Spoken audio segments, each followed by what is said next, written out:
नमस्कार, कार्यक्रम सप्तकोशी बहसमा यहाँहरूलाई म हार्दिक स्वागत गर्दछु। खेमराज सापकोटा। श्रोताहरू, जनता समाजवादी पार्टी पछिल्लो समय आएर एक ढिक्का भएको जस्तो देखिएको छ। जसरी प्रधानमन्त्री शेरबहादुर देउवालाई विश्वासको मत दिने क्रममा पार्टी एक ढिक्का भयो, तर व्यावहारिक रूपमा नेताहरूले त्यसलाई मान्न तयार भइरहेका छैनन्। यद्यपि यसको विवादबारे आज निर्वाचन आयोगमा बहस पनि छ।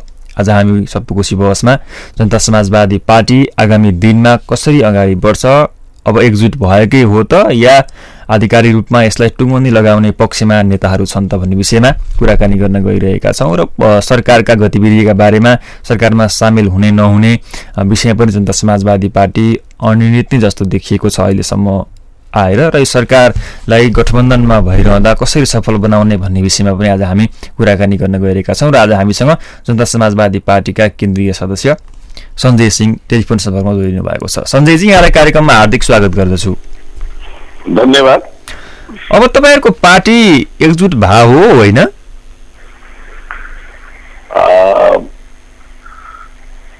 निर्वाचन आयोगमा आज पनि यस विषयमा छलफलहरू जारी नै छ। यद्यपि झट्ट बाहिरबाट हेर्दा संसदमा गठबन्धनको सरकार अर्थात् प्रधानमन्त्री माननीय शेरबहादुर देउवाजी प्रधानमन्त्रीको रूपमा विश्वासको मत लिइरहँदा हठात अब त्यहाँ बहुमत पुग्ने अवस्थालाई हेर्दै केही क्षणमै अर्को पक्ष जो जनता समाजवादी पार्टीको नीति निर्णयहरूको विरुद्धमा गएर प्रतिगमनलाई को पक्षमा उभिँदै गर्ने नेतागणहरूले पनि यो वर्तमान सरकारलाई विश्वासको मत दिइरहँदा बाहिरबाट हेर्दा एकै पथमा हिँडेका जस्तो देखिन्छ। तर व्यवहार के अरे समग्रमा अथवा कानुनी रूपमा जुन विवादको निरूपण नभइन्जेलसम्म अथवा उहाँहरूले विगतमा गरेका आफ्ना कमी कमजोरीहरूलाई आत्मालोचित भएर पार्टीले फेरि अर्को निर्णय नगरुन्जेल हामी यथास्थितिमै छौँ भन्नु पर्ला। भनेपछि तपाईँहरूको पार्टी चाहिँ फुटाउने नै एउटा योजना हो भन्ने कुरा होइन? पार्टी फुट्ने त प्रश्नै रहेन, सवालै रहेन। सिङ्गो जनता समाजवादी पार्टीको बहुमत कार्यकारिणी सदस्यहरू अत्यधिक बहुमत, त्यस उपरान्त राष्ट्रिय सभामा हाम्रा 3 मध्ये 2 जना माननीय सांसदज्यूहरू र प्रतिनिधि सभामा रहेका हाम्रा 32 मध्ये 20 भन्दा बढीका संख्यामा आज संस्थापन पक्षसँग रहनु भनेको निश्चित रूपमा संस्थापन पक्ष नै आधिकारिक जनता समाजवादी पार्टी नेपाल हो। अब केही व्यक्ति, केही नेता आफ्नै मनमानी ढङ्गले मै हुँ भन्ने हिसाबले स्वेच्छाचारी ढङ्गले प्रतिगमनलाई साथ दिन उभिएको कित्ताबाट आफूलाई क्षणिक भए पनि सच्चिने अवस्थामा त देखाइराख्नु भएको छ। र त्यति मात्रैले उहाँहरू पार्टीमा रहनु भएको वा हामीले त्यसलाई फुटिएको पनि भन्दैनौँ। केही अब चोइटिएर अथवा उछिटिएर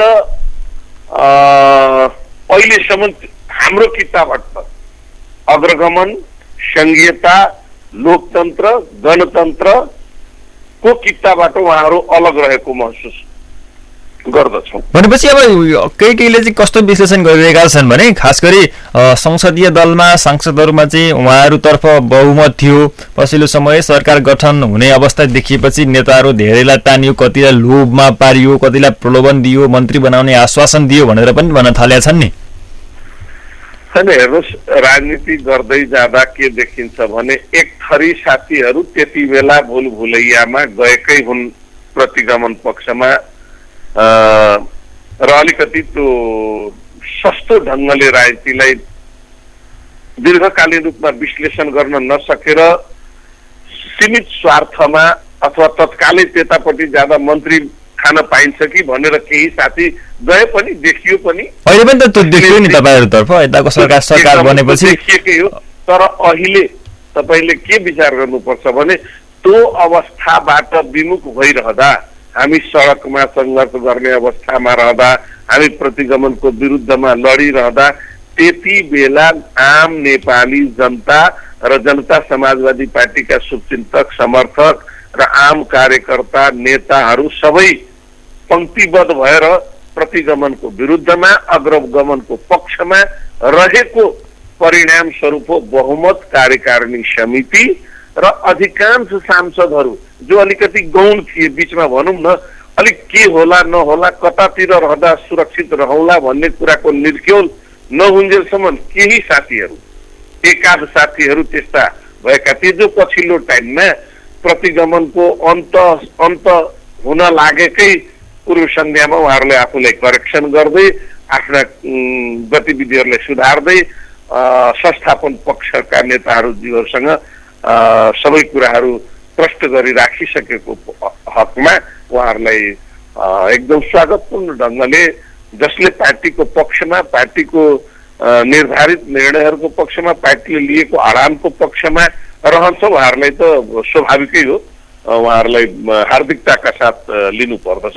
र जसले अहिलेसम्म पनि बार्गेनिङ केवल हामीले पनि सत्ता र सरकारको पक्षमा, के अरे अहिलेको वर्तमान सरकारको पक्षमा मत दिएका छौँ, त्यसै कारणले हामी पनि जनता समाजवादी पार्टी नै हो र निर्वाचन आयोगलाई अल्मलाइराख्ने जुन खालको गतिविधिहरू उहाँले देखाउँदै हुनुहुन्छ, यसलाई कहिलेकाहीँ 420 पनि भनिन्छ है, त्यो चटके पनि भनिन्छ।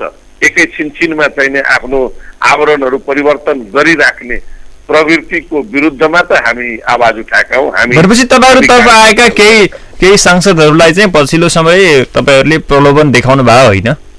होइन, हाम्रो यो प्रलोभन हुँदै होइन। हामीसँग अहिले पनि आजका मितिसम्म के छ र हामी प्रलोभन देखाउनु? हामीसँग लोभ वा प्रलोभन जे भने पनि जनता समाजवादी पार्टीले अघि सारेको आफ्नो वैचारिक लाइन र उनले उठाएका आफ्ना मुद्दाहरू र सङ्घर्षका जुन श्रृङ्खलाहरू छन्, हामीसँग गर्व गर्ने जो विषयहरू छन्, त्यसलाई स्वीकार गर्दै स्वाभाविक रूपमा जसले यो कुरा मनन गर्छ त्यो हामीसँग हाम्रो किताबमा रहने नै हो, अर्थात् संस्थापन पक्षमा रहने हो, जनता समाजवादी पार्टीको पक्षमा रहने। तपाईँहरूलाई खास गरी मान्छेहरूले के पनि भन्छन्, जता अवसर पायो त्यतातिर जाने पार्टी भन्छन् मान्छेहरू कतिपयले। अब खास गरी अब अस्ति विश्वासको मतको पक्षमा पनि जनता समाजवादी पार्टी यता विभाजित भइसकेको अवस्थामा अब एकै पक्षमा विश्वासको मत दिनेतर्फ गयो। यसलाई चाहिँ तपाईँले के भन्नुहुन्छ? होइन, ठुल्ठुला राजनीतिक दल जसले अब यो मुलुकमा लामो आफूलाई त्यसरी लामो इतिहास र व्याख्याहरू गर्ने, नेपालका कम्युनिस्ट आन्दोलनकादेखि लिएर काङ्ग्रेसका अवस्थाहरू हेर्दा त सत्ता र सरकारका लागि कस्ता कस्ता खेलहरू भए त्यो त संसदीय अभ्यासमा देख्नु भएकै छौँ, हामीले देखिँदै आएकै छौँ होइन। हिजो यही विश्वासको मतको अवस्था लिइरहँदाखेरिको अवस्था पनि हामीले देखेकै छौँ। अब यो सब अपवाद मात्रै हो। अपवाद बाहेकका साथीहरू जो मैले भने नि, हिजो अस्ति सत्ताका लागि केही मान्छेहरू गए, केही मान्छे गए, सांसद गए, नेता गए, को जानेहरू गइसके। अब उहाँहरू मध्येका केहीले यो सत्ता, यो गठबन्धनको हातमा अथवा अदालतको फैसला, सर्वोच्च अदालतको फैसला आइरहनु भन्दा अगावै उहाँहरू केहीलाई सचेतना भएर आफ्नो त्यो भनिन्छ नि दिनभरि भुलेर सन्ध्याकालमा घरमा आएपछि त्यो घरमा आएकै त्यसलाई सुखद मानिन्छ, त्यस्ता केही नेता र सांसदहरू आइसक्नु भएकै हो त्यो सर्वोच्च अदालतको फैसलाको पूर्व सन्ध्यासम्ममा। तर अहिले जुन देख्नुहुन्छ भनेपछि त्यो अहिले जुन प्रधानमन्त्री देउवालाई विश्वासको मत दिने अवस्थामा आएका जतिपय सांसद छन्, नेताहरू छन्, तिनीहरूलाई समेट्न सकिँदैन अब? होइन, उहाँहरू विश्वासको मत दिनुभयो भने शेरबहादुर देउवाजीलाई विश्वासको मत दिँदैमा वा विरोधमा रहँदैमा जनता समाजवादी पार्टीको सरकारको विषय नै भएन नि त्यो त शेरबहादुर देउवाजीको अथवा गठबन्धनको सरकारलाई उहाँहरूले समर्थन दिनुभयो भने गठबन्धनले अब उहाँहरूप्रति कुन कस्ती राख्ने हो, कुन व्यवहार राख्ने हो, परिवार सत्ता पक्षको बेन्चमा बस्ने हो कि प्रतिपक्षमा बस्ने हो कि वा बाहिरबाट समर्थन रहने उहाँहरूको कि सरकारमा सहभागी हुने, त्यो चाहिने निर्णय फेरि गठबन्धन अर्थात् नेपाली काङ्ग्रेस सहितको एमालेको माधव नेपालजी समूह, माओवादी, राष्ट्रिय जनमोर्चा र जनता समाजवादी पार्टी सहितको जो 5 दलीय गठबन्धन हो त्यसले फेरि त्यो निर्णय गर्ने हो कि उहाँहरूसँग कसरी व्यवहार गर्ने हो, के गिभ एन्ड टेक गर्ने हो कि बाहिरै राख्ने हो कि उहाँहरूलाई पनि समेट्ने हो, त्यो अर्को एउटा तफसिलको विषय हुन्छ। तर यतापट्टिको हकमा त्यो कुरा लागू हुँदैन। अब जस्तो तपाईहरु त संसदमै पनि अब एक पक्ष तपाईहरु सत्तापक्षमा बस्नुभयो अस्ति, अब अर्को पक्ष प्रतिपक्षमा गएर बसे। अब निर्वाचन आयोगले अब आजै चाहिँ यसको विवादबारे बहस गर्ने भनेको छ, चाँडै निर्णय लिने भनिएको छ, के होला त अब यसमा? पहिलो कुरा त उहाँहरूले जुन संसदमा जुन प्रदर्शन गर्नुभयो, एकतिर अब अलिकति छनिक हेर्दा हाम्रा लागि त अब त्यो राम्रै पनि, हामी यसरी राम्रो मान्दछौँ कि ठिकै छ, हामीले जे इस्यु उठायौँ, जे मुद्दा उठायौँ, जे कुराहरू गलत थियो भन्दै आयौँ, त्यस कुरालाई उहाँहरूले हिजो म गलत थियौँ, हामीहरू हिजो केपी ओली सरकारसँग लहसिनु र त्यसरी चाहिने उचिलिएर जानु नै गलत थियो भने आत्मगलानी र त्यो चाहिने बोध गरेर संसदमा हाम्रा गठबन्धनको सरकारको पक्षमा अभिमत जाहेर गर्नु भनेको एक खालको बडो सुखद अनुभूति पनि हो हाम्रो लागि।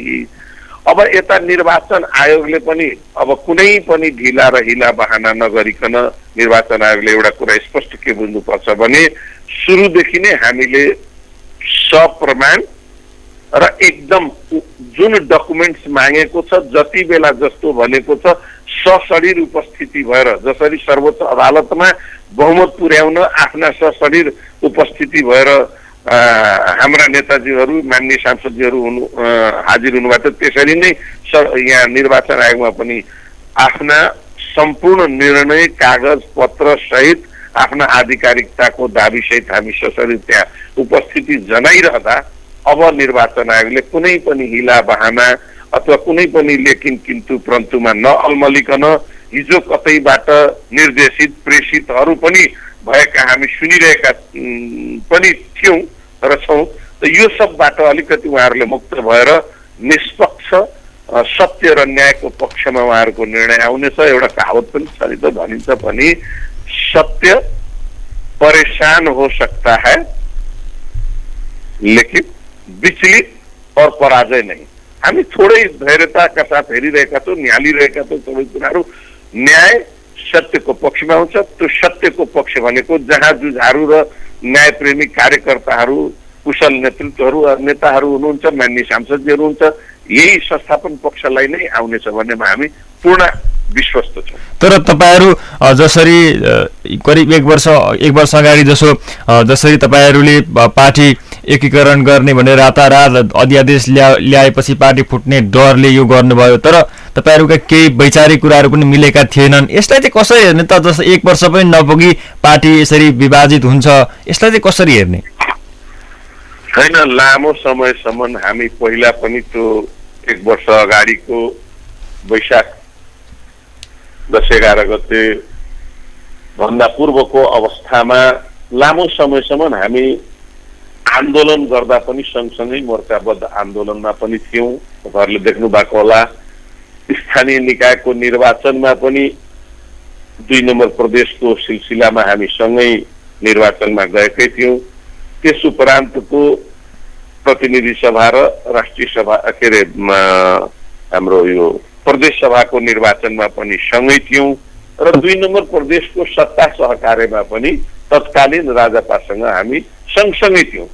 इभेन सडकदेखि संसदसम्मको र सरकारको सञ्चालनमा पनि सँगै भइरहँदा अब यो पार्टीलाई वैचारिक रूपमा एउटै मिसनमा लागेको हुनाले एकता गर्नुपर्छ भने दुवै पक्षका असल नेता कार्यकर्ताहरूको एउटा आवाज थियो र आम जनताको पनि उत्पीडित जनताको पनि हिमाल पहाड तराई मधेस जो जहाँ देश विदेश बसिरहेका नेपाली जनहरूको एउटा इच्छा आकांक्षा थियो कि संघीयताका लागि लोकतन्त्रका निम्ति गणतन्त्रका निम्ति पहिचान र अधिकारका निम्ति उत्पीडनबाट मुक्ति दिलाउने मार्गमा यदि दुईटै दल एउटै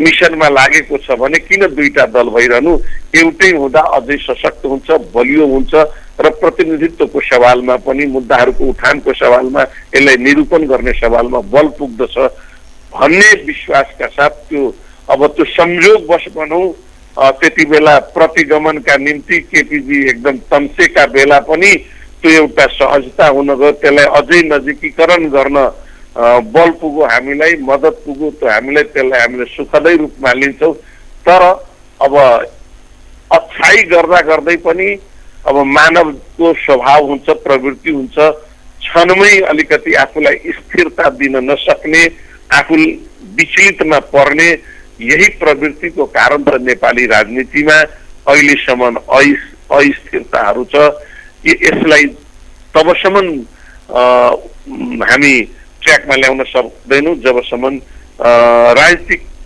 आचरणमा व्यवहारमा भनौँ न पुरस्कृत हुँदैन र आफूलाई स्थिर रूपमा उभ्याउने वातावरणको सिर्जनामा सबै लागेका छौँ त यो सिलसिला एउटा अब यो अपवाद हो यो कुरीति हो विकृति हो यसलाई अन्त गर्नै पर्छ यसका निम्ति नै हामी अहिले यो अभियानमा छौँ यो लडिरहेका छौँ निर्वाचन आयोगसँग पनि यही कुराको त हाम्रो लडाइँ छ कि पार्टीलाई जतिखेर जसले जे पायो त्यो छिन्न भिन्न गरिदिने भाँड भैलो मचाउने जे मन लाग्यो एउटा नेता व्यक्ति केही ग्रुप के अरे समूहलाई अनि त्यही निर्णय गर्ने यो पार्टीको आधिकारिक निर्णयलाई ताकमा राख्ने अनि आफू खुसी गर्नको लागि यस्तो गर्नको निम्ति हामीले एकता निश्चय पनि गरेका थिएनौँ थुप्रै वीर शहीदहरू शहादत दिएका थिए थुप्रै अङ्गभङ्ग भएका थुप्रै आन्दोलनबाट धेरै कुरा गुमाएका त्यस्ता महान आत्माहरू शहीदहरू र आम जनताको भावनामाथि ठेस पुर्याउने जसले जहाँबाट जुन दुष्प्रयासहरू गरेका छन् त्यसलाई नै हामीले मनन गर्दै यसलाई चिर्दछौँ चिर्ने प्रयास पनि गरिरहेका छौँ र अन्ततः हामी यसमा सफल हुन्छौँ र मलाई लाग्छ आजै सायद निर्वाचन आयोगले यसलाई निर्केलता दिनेछ र आज भएन भने पनि अबको 1-2 दिनमा यो छिनोफानो गर्नै पर्छ जनता समाजवादी पार्टी संस्थापन पक्ष त्यसको नेतृत्वकर्ता आदरणीय उपेन्द्र यादवजी माननीय अध्यक्ष र हाम्रा पूर्व प्रधानमन्त्री डाक्टर बाबुराम भट्टराई जो संघीय परिषदका अध्यक्ष हुनुहुन्छ अब थुप्रै महेन्द्र राई यादवजीहरू लगायत एक से एक आदरणीय अशोक राईज्यू जस्ता महत्त्वपूर्ण नेताहरू हामीसँग जसले आफ्नो जीवनमा थुप्रै राजनीतिक उतार चढावहरू हेरिसक्नु भएको छ भोगिसक्नु भएको छ र उहाँहरूले जुन बाटो हामीलाई देखाइराख्नु भएको छ र उहाँहरूले नेतृत्व दिइराख्नु भएको छ त्यो नै असल जनता समाजवादी पार्टीको मूल मर्म मन्त्र र मार्ग हो यसमा हामी ढुक्क र विश्वास अब राजनीतिमा जुट्ने र फुट्ने क्रम त अब एउटा प्रक्रियाकै कुरा पनि भन्छन् कतिपयले तर त्यो बेला चाहिँ तपाईँहरू एउटा आफ्नो पार्टी जोगाउनकै लागि एकता गर्नुभयो तर अहिले दुई पक्ष बीच आफ्ना माग मुद्दा मिल्दैनन् तपाईँहरू जुन उहाँहरूका पक्षले उठाइरहनु भएका मागमा तपाईँहरू त्यति नरम हुनु भएको छैन त्यसलाई उठाइरहनु भएको छैन भनिन्छ नि होइन हामी पार्टी नै जोगाउनको निम्ति मात्र थिएन त्यति बेला प्रतिगमनका विरुद्धमा अझै सशक्त हुनका निम्ति प्रतिगमन हुन लागेको प्रतिगमनका विरुद्धमा प्रहार गर्नका निम्ति विधि र शासनलाई पद्धतिलाई मिचेर संसदलाई निमुट्दै अध्यादेशका मार्फतबाट प्रधानमन्त्री र राष्ट्रपतिको मिलुमतोमा एउटा दलको एउटा समूह मात्रका सीमित व्यक्तिहरूले सर्वसत्तावाद लाद्दै गर्दाको विरुद्धमा त्यो एकता थियो त्यो एकताले निश्चित रूपमा हामीलाई नोक्सान होइन धेरै उपलब्धिहरू हासिल गराएको थियो यद्यपि हामी एकताबद्ध नै छौँ तपाईले हेर्दै हुनुहुन्छ कार्यकारिणी समितिका पनि मूर्धन्य व्यक्तित्वहरू हिजोका राजपाका तत्कालीन राजपाका मूर्धन्य व्यक्तित्वहरू मूर्धन्य सांसदज्यूहरू र असल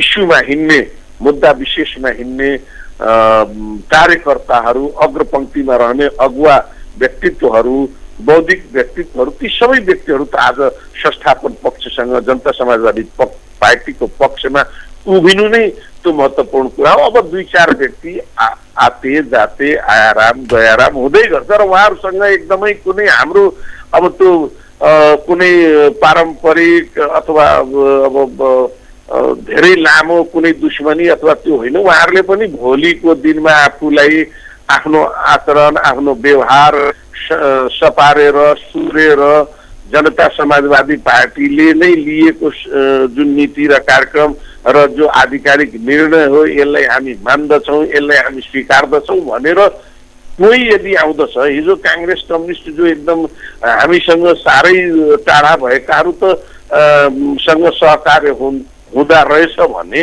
विचारको सवालमा मुद्दाको सवालमा हामीले उठाएको सवालमा सम्बोधन गरेको सवालमा आज हामी यो गठबन्धनमा हुनु भनेको हामीले उठाएको विषयमा उहाँहरू सहमत भएर नै हामी एक ठाउँमा भएका छौँ भने हिजो गल्ती गरेका थियौँ अब उपरान्त हामी सुध्रिएका छौँ र सुध्रिँदैछौँ यो विश्वास दिलाउन सक्नुभयो भने र आम जनता र कार्यकर्ताको त्यो खालको भावनाहरू आयो भने कि होइन उहाँहरूलाई पनि समेटन लानै पर्छ भने त्यसलाई नकार्न नसकिने अवस्थाहरू पनि हुन्छ नि त।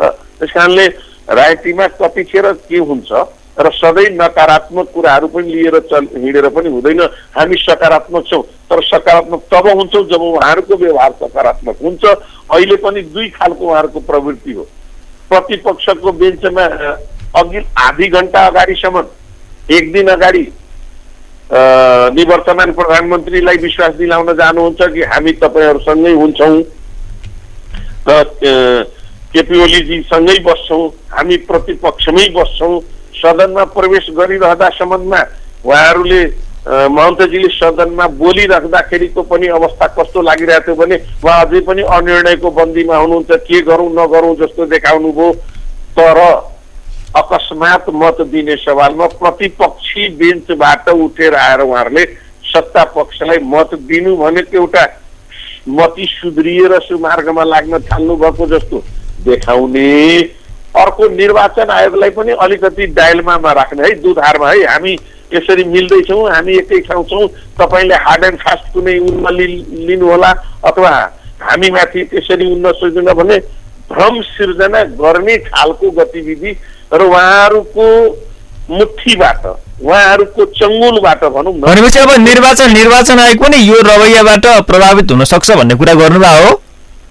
अब मेबी हुन सक्छ। यस्ता यो थालु मान्छेहरूले चतुर्याई गरेर अनेक उ गर्दा रहेछन् र आफ्ना केही मान्छे जो भ्रमवश उहाँहरूको चङ्गुलमा फस्न गएका थिए त्यो सत्यता बुझेर चङ्गुलबाट भाग्लान् कि अब हाम्रो नेतृत्वमा नरहलान् कि मान्य केही सांसदहरू, केही कार्यकारिणीहरू, केही नेताहरू, कार्यकर्ताहरू, जिल्ला जिल्लामा आम कार्यकर्ताहरू नभए एकताका निम्ति उहाँहरूको प्रयास भएको भए लामो समयसम्म एकताका बाधक बन्ने, जिल्ला जिल्लामा तपाईँको समायोजन हुन नदिने, भएका समायोजनहरूलाई पनि भाँड भैलो मचाउने, हैसियत र पगडी नभएका मान्छेहरू पनि पगडी गुथ्दै हिँड्ने, म महासचिव हो त उपमहासचिव हो त उपाध्यक्ष हो, संसदीय दलको नेता हो, यस खालको हिजो राजपाले दिएको पगडीलाई चाहिने जनता समाजवादी पार्टीमा त्यो पगडी भिराउँदै जिल्ला जिल्लामा दौडा गर्ने प्रवृत्तिलाई हामी आँखा चिम्लेर बस्न सक्छौँ? भनेपछि अब हामी कार्यक्रमको अन्त्यतिर आइपुगेका छौँ सञ्जयजी। अब अन्तिममा तपाईँका कुरा सुन्दाखेरि अब तपाईँहरूको पार्टी चाहिँ एक नहुने नै देखियो, के भन्नुहुन्छ अब अन्तिममा? होइन, पार्टी हाम्रो एकै हो, जनता समाजवादी पार्टी कुनै दुईटा हुने होइन। जनता समाजवादी पार्टी एउटै हो। एउटै छाता मुनि हामी सबै छौँ। त्यसै छाता मुनि अब कोही बिग्रेर भनौँ न अब वैचारिक रूपले व्यवहारिक रूपले गलत मार्गमा कुमार्गमा कुबाटोमा हिँडिराख्नु भएको थियो, उहाँहरूलाई पनि सद्बुद्धि पलाओस्, सुध्रिएर आउन् भन्ने मात्रै हो। केही अब चोइटिएर पनि बिग्रेर भत्केर पनि किन जानुहुनेछ त्यतातर्फ हामी अहिले सोच्दैनौँ। सकभर आजभोलिमा निर्वाचन आयोगले पनि स्पष्ट रूपले आधिकारिकता प्रदान गर्नेछ हामीलाई। त्यो पाउने बित्तिकै उहाँहरूसँगको पनि मलाई लाग्छ नेतृत्वले पनि मैले हिजैको कुरा हो केन्द्रजीको पनि आदरणीय अध्यक्षजीको मैले सुनिरहेको छु। यदि उहाँहरूले आफ्ना विगतका गल्ती कमजोरीहरू सुधारेर आउनुहुन्छ र मलाई लाग्छ तत्कालीन राष्ट्रिय जनता पार्टीको कार्यालयमा अर्को समूहले बसेर केही कुराहरू निर्णय गरेर हामी पार्टी मा सँगै बस्छु भनेर एउटा पत्र पनि लिएर जानुभएको पनि सुन्दछौँ। तर यो के भने हामीले भनेको अलिकति गतिविधि उहाँहरूले सुधार्नुपर्छ। विगतमा गरेका गल्तीहरू आम उत्पीडित जनता र कार्यकर्ता र शहादत बलिदानी दिएका सङ्घर्षमा होमिएका महानुभावहरूको आत्मालाई मनलाई चित्तलाई ठेस पुगाउने गरीको काम भएको छ हामीबाट। त्यसलाई सुधार्दछौँ। आम रूपमा उहाँहरूले त्यो प्रायश्चित गर्नुहुन्छ भने त उहाँहरूलाई शिरोधार्य गर्न कुनै आपत्तिको विषय छैन। तर कोही दुई चार नेता चालु हुँदैमा त्यो पार्टी नै जनता समाजवादी पार्टी त्यतै गयो वा टुक्रियो भने त्यसलाई यसरी विश्लेषण गर्न मिल्दैन। जनता समाजवादी पार्टी एउटै छाता मुनि गोलबद्ध भएर छ। अबका दिनमा गठबन्धनमा पनि हामी अहिलेसम्म सरकारमा सहभागिता सम्बन्धमा त त्यति छिटो निर्णय लिएका छैनौँ। हाम्रा इस्यु मुद्दाहरूमा सबै सहकार्यहरू हुँदै जाने वातावरण बनेमा अनि त्यसपछि मात्रै आम जनताले हामीमाथि जुन विश्वास गर्नुभएको छ त्यो विश्वासको वातावरणमा हामी उपयुक्त ठहर्नेछौँ भन्ने विश्वास दिलाउँदछु। हस्, यहाँले आफ्नो महत्त्वपूर्ण समय दिनुभयो, धेरै धेरै धन्यवाद दिन चाहन्छु। यहाँ लगायत सप्तकोशी एफएम परिवारलाई पनि मेरो तर्फबाट हार्दिक धन्यवाद। यो अहिलेको समसामयिक विषयमा र पार्टीभित्रका देखिएका कुराहरूको बारेमा जानकार सुसूचित गराउने अवसर दिलाउनु भएकोमा धन्यवाद छ। उहाँ हुनुहुन्थ्यो जनता समाजवादी पार्टीका केन्द्रीय सदस्य सञ्जय सिंह। जसपा विवादबारे आज निर्वाचन आयोगमा बहस छ। जसपाको विवादबारे आजको कार्यक्रममा हामीले छलफल गर्यौं। अब अर्को दिन फरक विषय र अतिथिका साथ उपस्थित हुनेछौँ। बिदा दिनुहोस्। नमस्ते।